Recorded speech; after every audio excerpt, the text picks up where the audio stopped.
Thank you, wonderful people, for clicking on the video. I am Sully, and today, fellas, we're going to talk about top 5 things I liked about NHL 15, because you know what?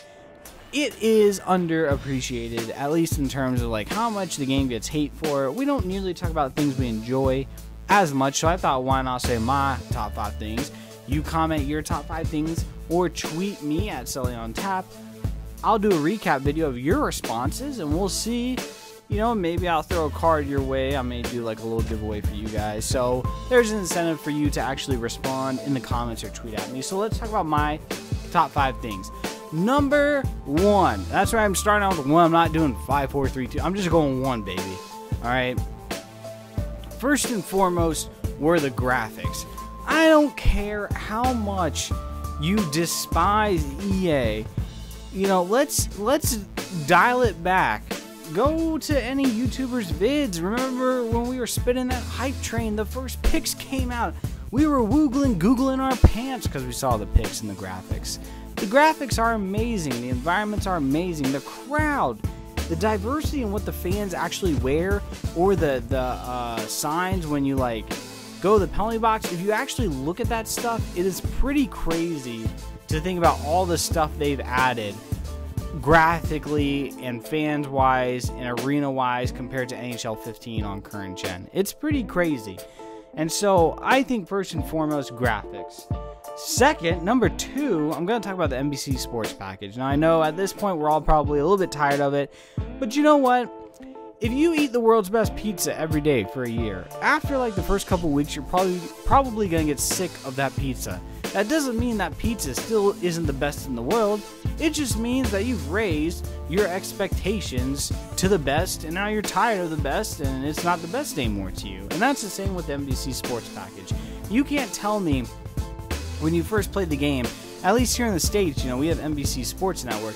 It's pretty cool to see, you know, the sports package you watch actually, you know, real hockey, and you watch and it's on the TV. I haven't seen that since ESPN NHL 2K5. I mean, that's the 2K series had the ESPN license. I know NCAA basketball, football, one of them had the ESPN license. That's pretty sick, and there's no denying that's cool, especially if EASHL comes.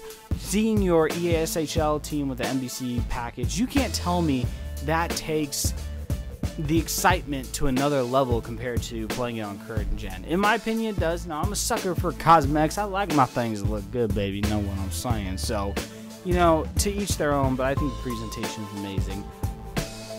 Third, I think a huge thing that's underrated is the EA's, their team and their response to everything that's happened. I mean, I feel like, you know, it was a little bit of a blunder how everything went down. We had a rough first date, baby. We had a rough first date. But you know what? We went on some more dates. We got to know each other. And now we a little bit stable up in this easy weezy. You know, we're a little bit, you know, we're going on some more dates. We're doing group outings. You know, we're a bunch of regulars. You know, the EA team did a great job with having people on Twitter, interacting. Jesse, Pact, you know, they even handled the trolls really well. You know, and to have them available, to have like Shay available to talk to and all those guys, it's pretty cool just to have that line of communication. And let me just preface this. When you actually talk to these guys, it does, you know, it does remind you that EA is made up of actual people. And I think, especially as sports fans, you know, we're so quick to tell a player to jump off a bridge. We're like, oh, that guy should go die. You know, a lot of sports fans do that. You look on Twitter, these lummoxes are ridiculous. And when I interviewed Capitals players, when I covered the team for a blog, you know, and you see these people like changing out their pads and stuff, it just reminds you that they're actual people. You know, these developers are actual people, and they're not just developers up in the sky like some theory or some, you know, quantity, or I'm trying to speak too big for my IQ, but they're two, you know, they're actual people, and they have relationships, and they're just like us. They put their pants on the same way we do, gosh darn it. So, you know, it brings it down. So the EA did, I think, as great of a job as they could have done with the cards they had, and I think that's very underappreciated by the Facebook post that I see, because that's ridiculous. But number 4 on this list is For me, honestly, it's got to be the gameplay. The gameplay, I mean, let's keep it faux hunna. For what they were able to crank out, it is a solid game of hockey. Minus a couple of tweaks, like I said, and I get pissed at the game. Oh, do I get pissed at the game. If you think I'm tame on stream, when I am not streaming, oh boy, it's like the episode of The Wire. It gets crazy, my players. So, but I still like the gameplay. It's really smooth. The physics work really well. For a first year implementing this type of physics system, you know, I know there's some funny moments, but like by and large, it's really good. I do wish the players had a little bit more sense of weight to them. I feel like they're too fragile.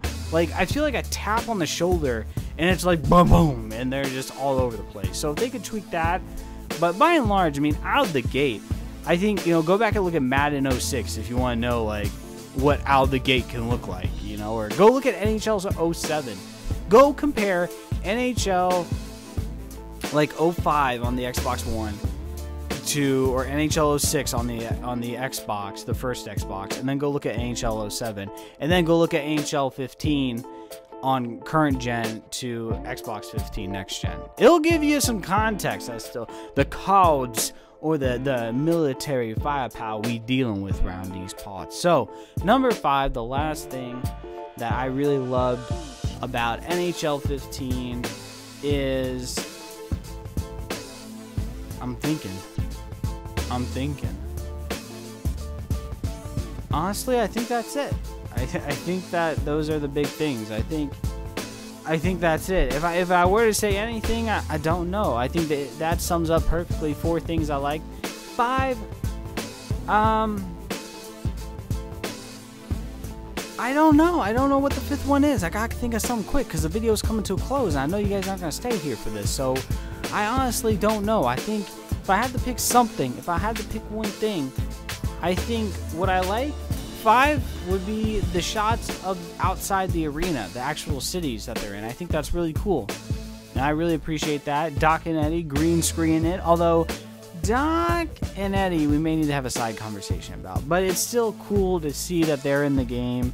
It just bridges the gap between TV, watching on TV, and playing the video game. And I think this is the biggest step in presentation they've ever done, and I think that's what I love about it. And fingers crossed, if NHL 16 is like NHL 14 with pausing the game and you can see all the replays of the hits, the shots, the goals, and the penalties, and with this presentation graphics, well then, baby, I'm sold. You don't need to talk to me no longer. So, hope you guys enjoyed the video. Hope you guys, if you agree, like I said, drop your top 5. You can tweet them at me. I'll put them in a video if we get enough responses. I may give away a card too, so there's an incentive. So hope you guys have a great day. I'm Sully. Take care. Peace in the Middle East. Don't forget, I like spice my rice with everything nice. And I'm from Southeast. Mixtape dropping next week, boys. Talk to you later. Have a good one.